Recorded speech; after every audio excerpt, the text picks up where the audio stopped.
This spiritual process, the spiritual growth or the spiritual path is an ongoing process. It's not that, you know, you reach a certain stage when you can claim that you have reached the summit, and there is nothing to be accomplished. There is nothing to be attained. There is nothing more to be attained. It's not like that, because this path is infinite. So you have to keep moving. So as you move, you see that you move into the subtler realms of reality, and these realities and these realms of reality does not end.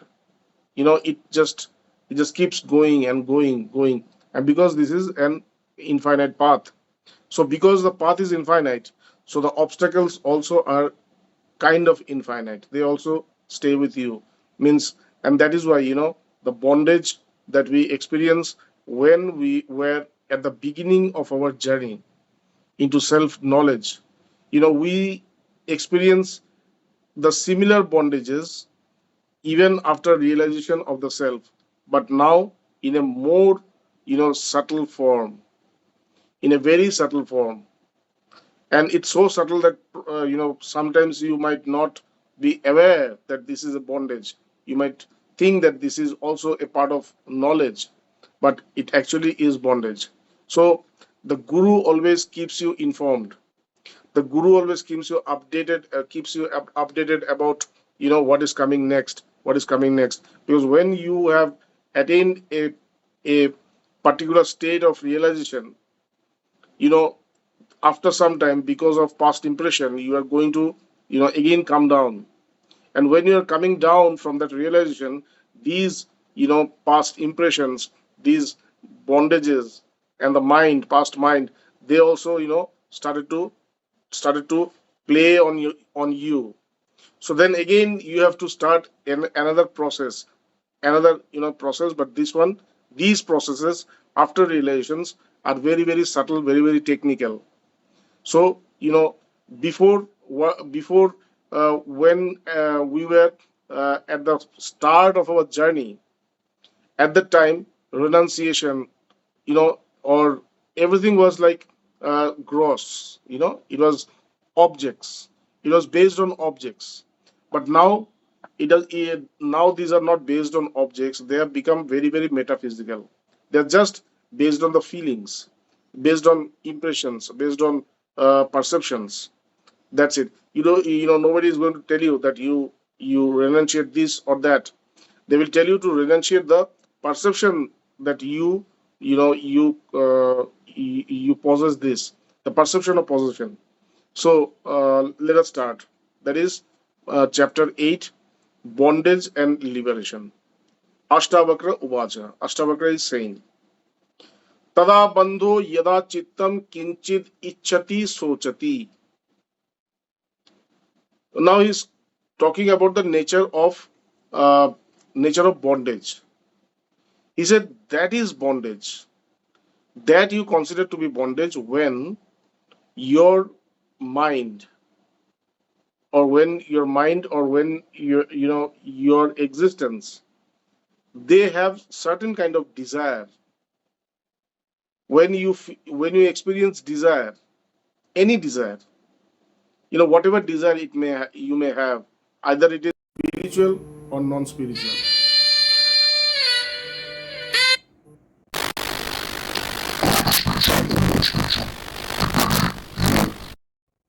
It may be worldly also. So so that doesn't matter. So uh, that is that is bondage when you have desires, or you have grief. Now when do we have grief? When we have these feelings that we have lost something. Desire means there is an expectation, there is a hope of gaining something. So that is called desire. When I hope to gain something, when I expect to gain something, that is desire. And grief means when I do not have any hope of having that, or you can say that when we have lost something, that is called grief. So when you have this, desires or grief present within you, when you see that you have this desire, you have this longing for something, or you have this, you know you have this pain of losing something. When you have this, then you know that this is bondage. Ki- Kinchit kinchit mucyanti grinhanti kinchit hrishyati kupyati. And what? Kinchit mucyanti. That is, when you have this, when you have this process of rejection and acceptance going on within your system. When you have acceptance or rejection, means when things have not become, the same for you, when there is, when there is likings and dislikings, when you have these likings and dislikings, then also you have to know that, you are in bondage. You have not come to that point where everything is the same for you. And if everything is the same for you, then there is no acceptance or rejection. So when there is acceptance and rejection, know that you have still not reached to that point where, everything is consciousness for you. The good, the bad, or the ugly, everything is consciousness for you. You have not reached that point. So because of that, you still have bondage. You still have bondage, you still experience bondage. And when you experience bondage, there is a need to, liberate yourself from that bondage. So now, when will you know that you are still, you still have this, elements of bondage within you? When will you know? When you will see that you have desires or you have grief, when you have acceptance or rejection. And what next? Kinchit hrishyati kupyati. When you have happiness and anger. When you have happiness and anger means when, when you see that after gaining something, or after attaining something, after having something, you have happiness, you experience happiness. And losing something, you experience anger. When you have this, in the Bhagavad Gita, it says that uh, dhayate vishan pungsha shangasteshu upajayate sangyat sanjayate kaman krodho vijayate. Now it says that, when you just move around in your life, then you get at you get attached to things. Whatever you see through your sense objects, whatever you experience through your mind and sense objects, you get attached to them. So these attachments, they give birth to desires. But desires are never fulfilled. So because desires are not fulfilled, you have anger. When you see that your desires are not fulfilled, your hopes are not met, then you see that you have this intense amount of anger within you. So desires, they give birth to anger also. That is what Krishna was saying. Sangyat sanjayate kaman kamat krodho vijayate क्रोधात भवति सम्मोह सम्मोहात स्मृति विभ्रम स्मृति भ्रंशात बुद्धिनाशो बुद्धिनाशात pranashyati. He says that when you have this, extreme anger, then you become possessed by that anger. You become hypnotized. Krodhat bhavati sammoha. That anger completely hypnotizes you. And when you are hypnotized with this, or you are taken over with this anger, then what happened? Sammohat smriti Brahma. Your memory is lost. You forget things. You forget what to say, what to do, where to do, how to do. You forget everything. You do whatever it comes. So, when you are in the rage of anger, then your memory is distorted, and your memory is, is distorted. And because of that, you know, uh, sammohat, and because of that, you are completely hypnotized with it, with that anger. Okay. And because of that, you lose your memory. Smriti Bhrangshat Buddhi Nasho, and with the loss of memory, your wisdom is also, destroyed. You lose your wisdom, and when you lose your wisdom, then you lose yourself, you destroy yourself. Buddhi Nashat Pranashati. So these desires, or these have got a very, very intense effect in our life, which we do not realize when we go through them. But after a certain point, we see that it becomes very, unbearable for us. We come to a point where there is no control over these. We lose all control over ourselves, because we have completely given ourselves into these, these distractions. And that is why, like nip in the bud. That is why spirituality always says that you need to nip in the bud. You need to practice non-attachment, because everything starts from attachment. You need to practice non-attachment, and bondage and liberation, they depend upon the extent of non-attachment you practice.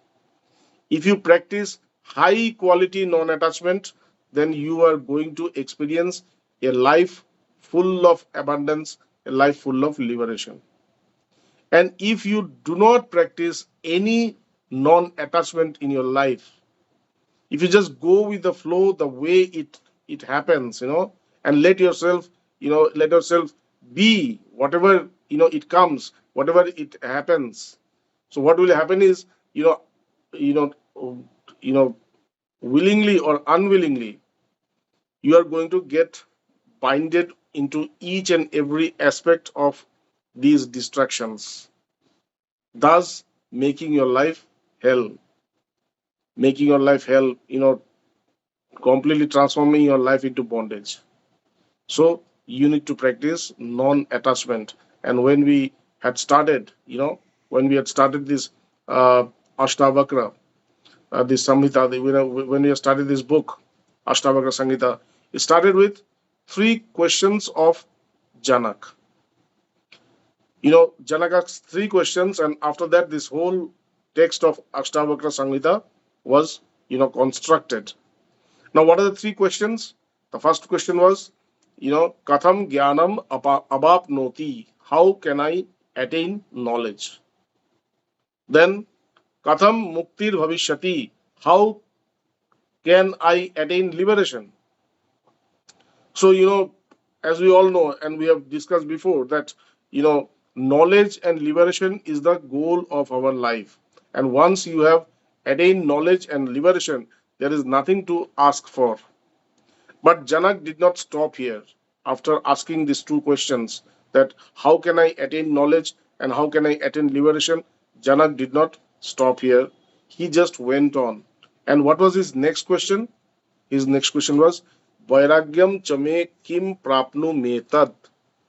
How can I attain non-attachment? So, this question, non-attachment, this question about non-attachment, or this desire to know about non-attachment came after the desire to know about knowledge and liberation. That means this non-attachment is very essential. And the importance of non-attachment is realized by a person who have realized the self, who is an enlightened soul, because then he knows what is the importance of non-attachment in our life. It's not only non-attachment, it's actually the key to, spiritual life. It is the key to knowledge. It is the key to, spending a life full of liberation, a life full of liberation. So that is the key. So one has to practice this. So, uh, here also, if you see, he is talking about bondage. This is the bondage. What are the bondage? When your mind, when your mind has got desires, when your mind experiences desires or grief, or acceptance and rejection, or happiness or anger.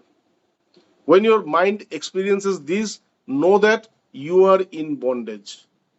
Now, what is liberation? Now he's talking about what is liberation. What is that? Tada muktir yada chittam na banchati na shochati. That is liberation. Know that as liberation when your mind is does not have any desire and your mind does not have any grief.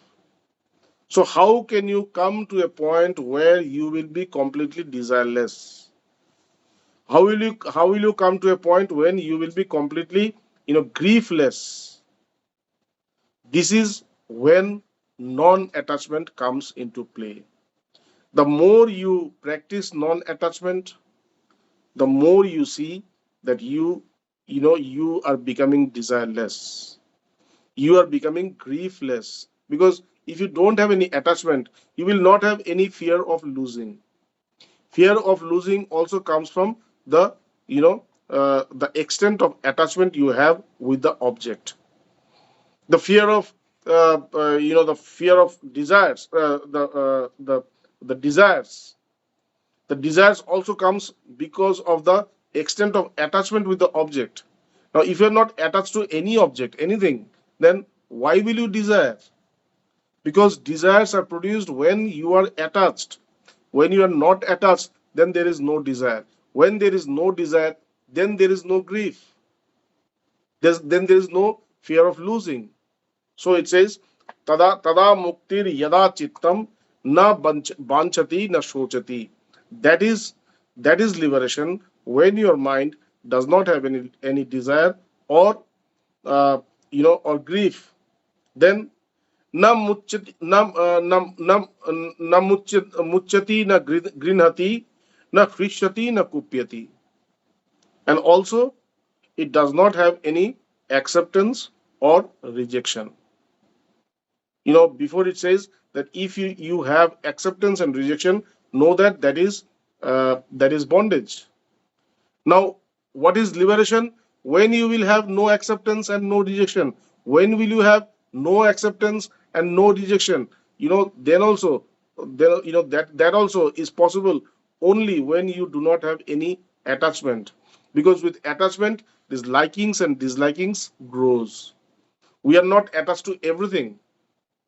We are attached to certain things.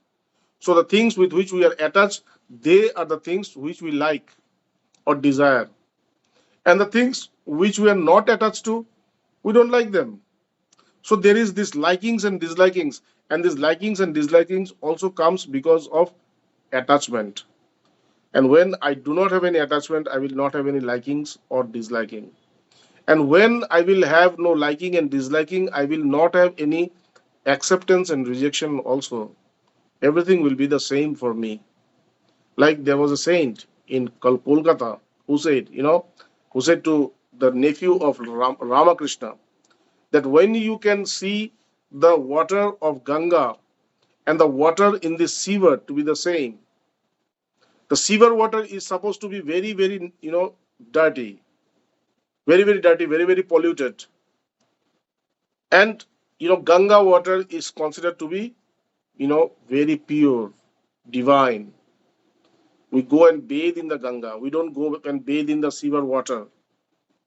So, these two are completely opposite. Ganga water and sewer water. They're completely what one is divine and the one is polluted. One is clean, pure, cleansing. It has got this cleansing effect in within our mind and body. And the other is dirt, filthy. Okay, so both are opposite.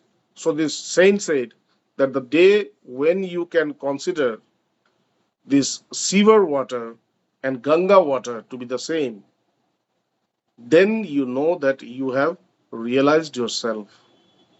So this is also this acceptance and rejection. When you will have no acceptance and no rejection, that is when you have attained liberation. So it says that na mucchati na grinati na hrishyati na kupyati, and when you will be not be happy or angry.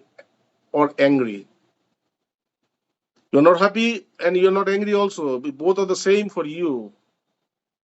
Both are the same for you.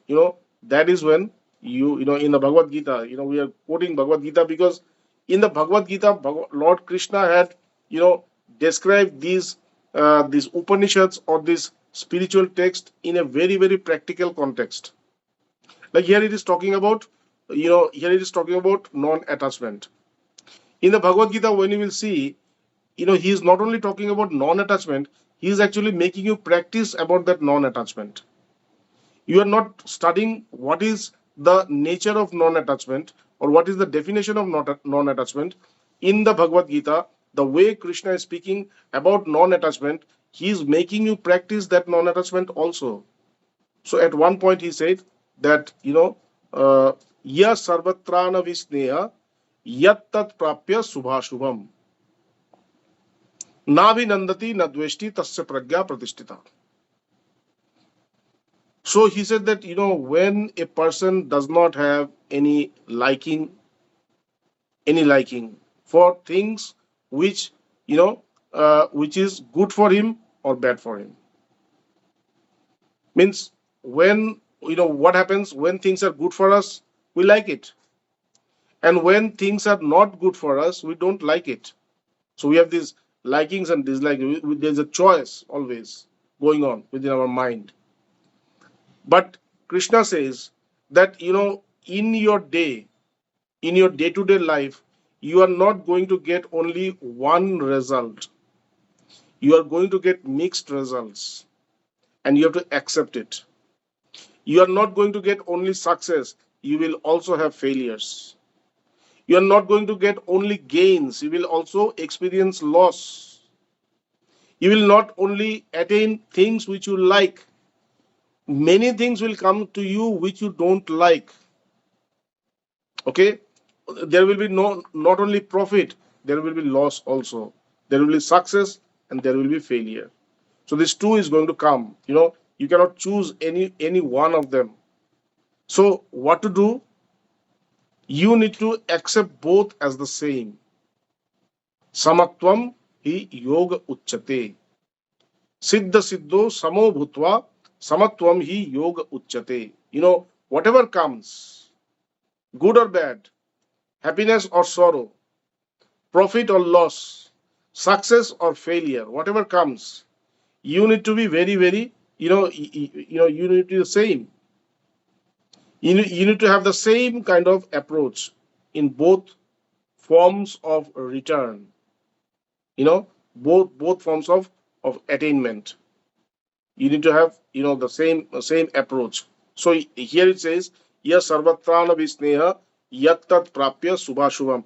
A person who does not have any special affiliation about things which he likes, which are good for him, or which are not good for him, means he's same in both cases, he's same in both forms. Navi nandati nadveshti. He does not have, he does not praise anybody, or he does not have praise for things, certain things. He does not have praise for certain, we praise things, things which we like, things which are beneficial to us, we praise them. He says, Navi nandati, he does not praise. Nadveshti, or he does not, criticize. He does not, it neither praises nor criticizes. He neither accepts nor rejects. He is the same in both. He is the same in both. Nabhi nandati nadveshti tasya pragya pratishtita. These people, their, their knowledge or their wisdom is always, their wisdom is always steadfast. They are steadfast in knowledge. They are situated in the knowledge. Now, when you read this, then you have this very, natural, natural, natural tendency of practicing that also. He's not talking about unattachment. He's actually talking about the way by which you can practice unattachment. That is, in our life, both are going to come, good or bad, profit and loss, happiness and sorrow, success and failure, both are going to come. So in both, we need to be the same. We need to be the same. We should not choose. We should not choose. And that is how, non-attachment is practiced. So here it says that tada muktir yada chittam na banchati na sochati. That is liberation when your mind does not have any desire nor, nor grief. And not only that, what more? Na muchati na grinhati. It does not have any, rejection or acceptance. And na hrishati na kupyati. He does not have any happiness or sorrow or anger. So you see, in all these, emotion, in all these emotions, happiness and anger, acceptance and rejection, grief or desire, the one thing that is common is unattachment or attachment. Because of attachment, everything is happening. So when you put this attachment out of your book, then you your life becomes, free from everything.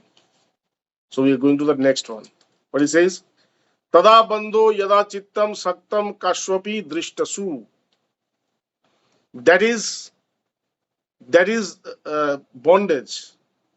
When your mind is attached to everything that is presented by your sense organs.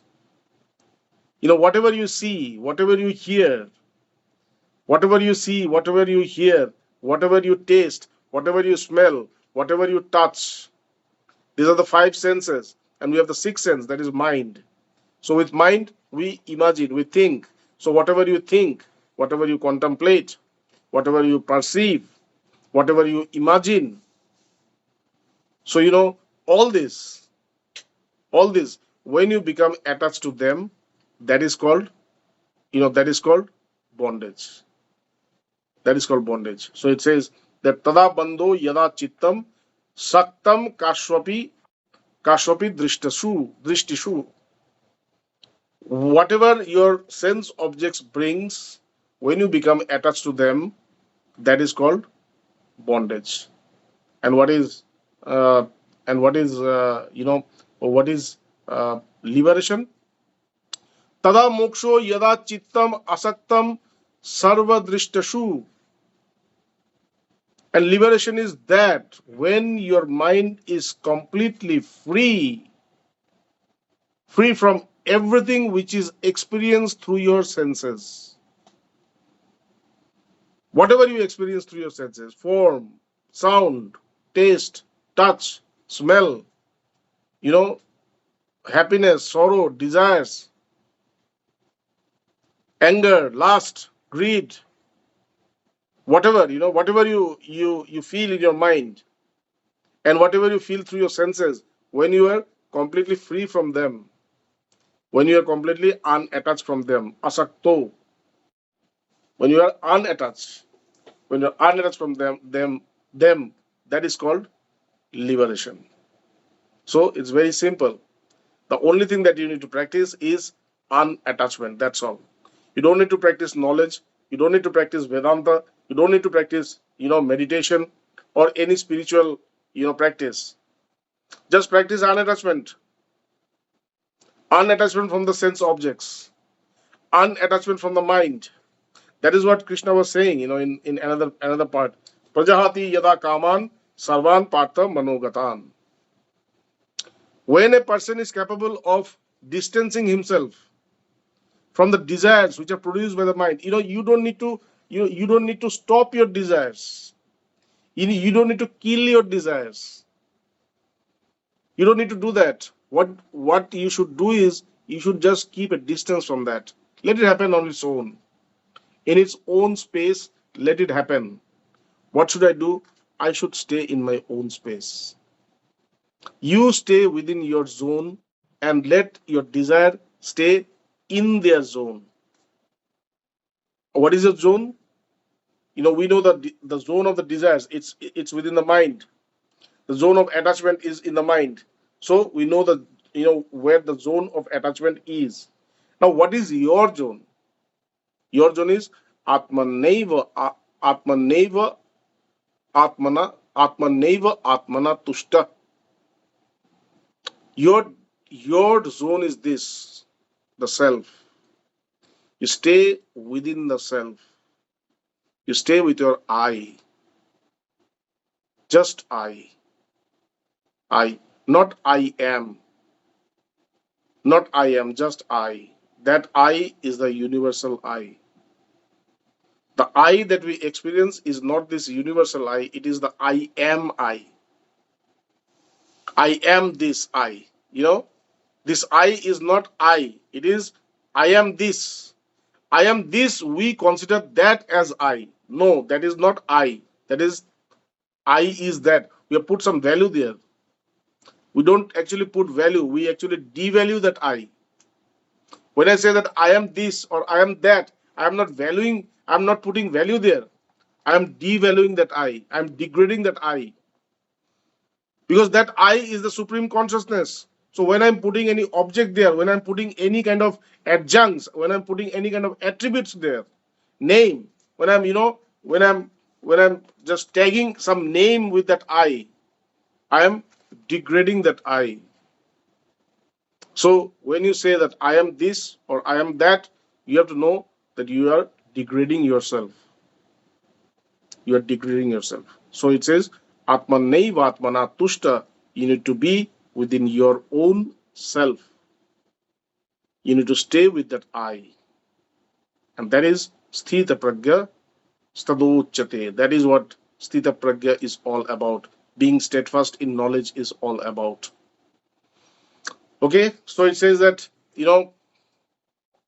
uh, now it says, we are going to the next one. It says, Yada Naham Tada Moksho, Yada Ham Bandhanam Tada. Whatever we are saying, now it has come. When Yada Naham Tada Moksho, when there is no I.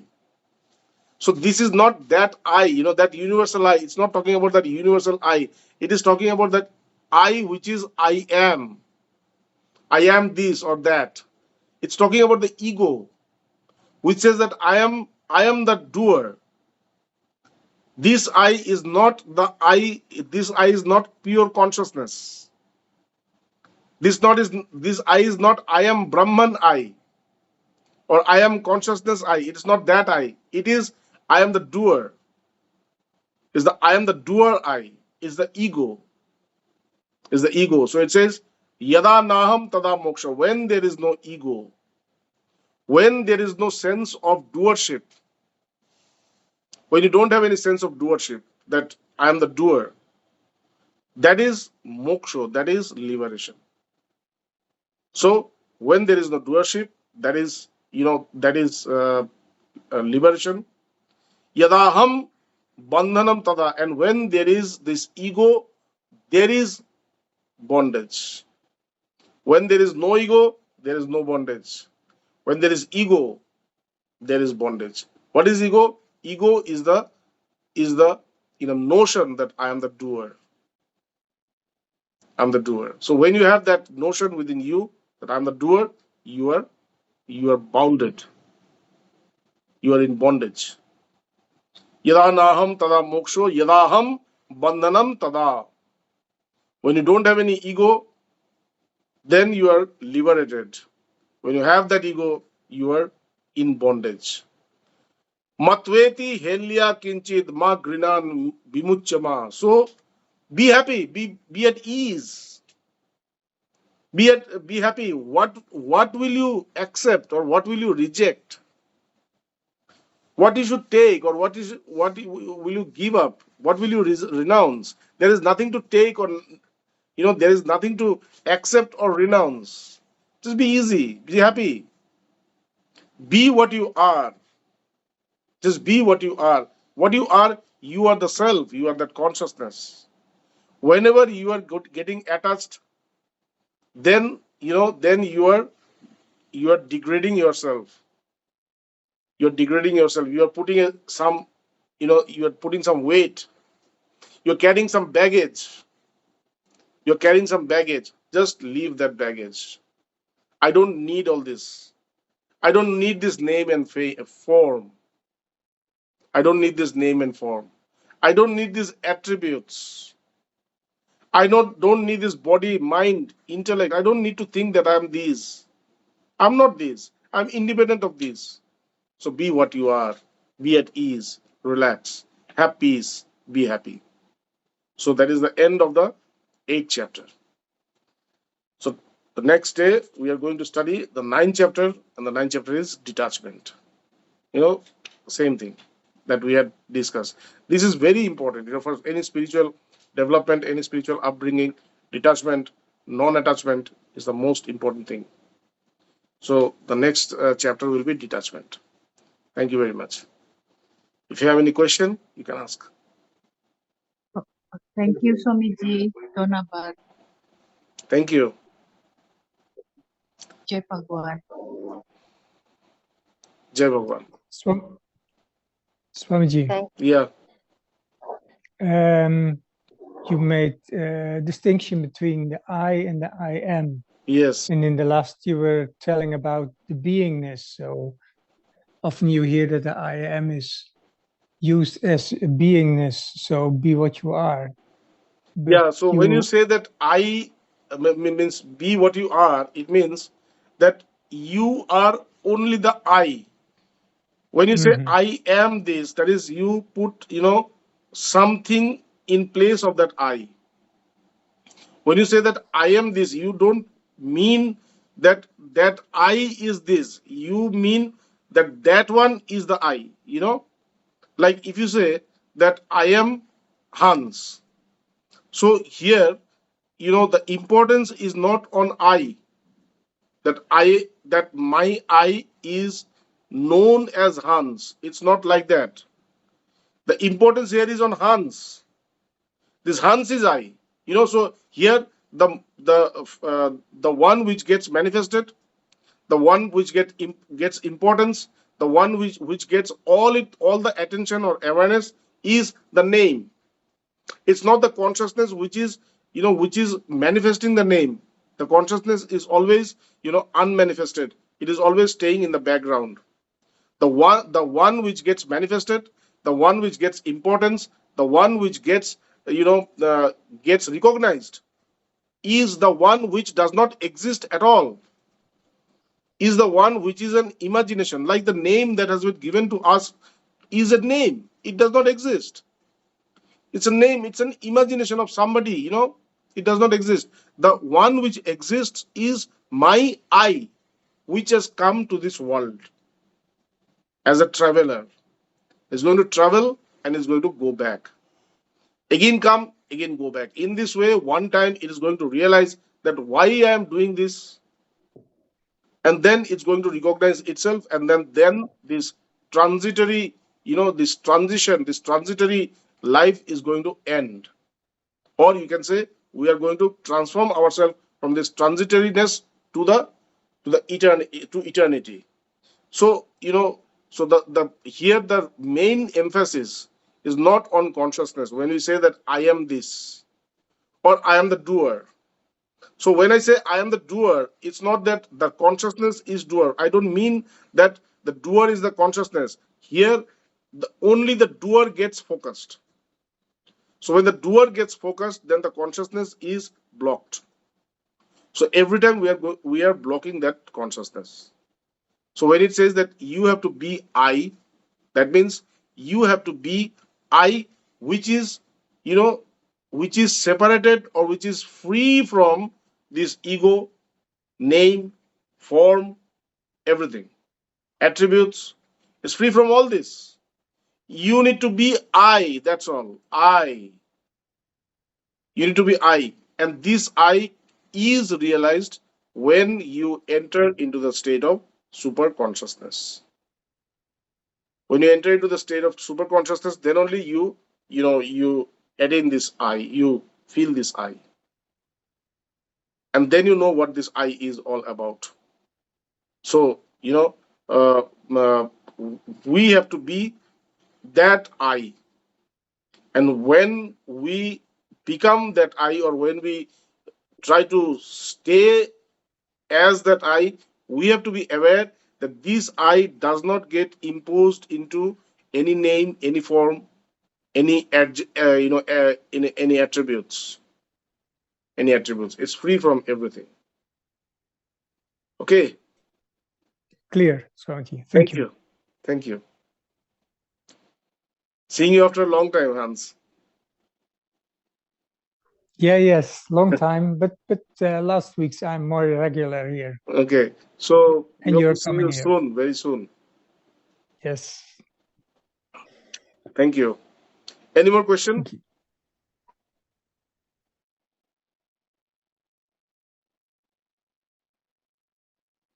So let's meditate, huh?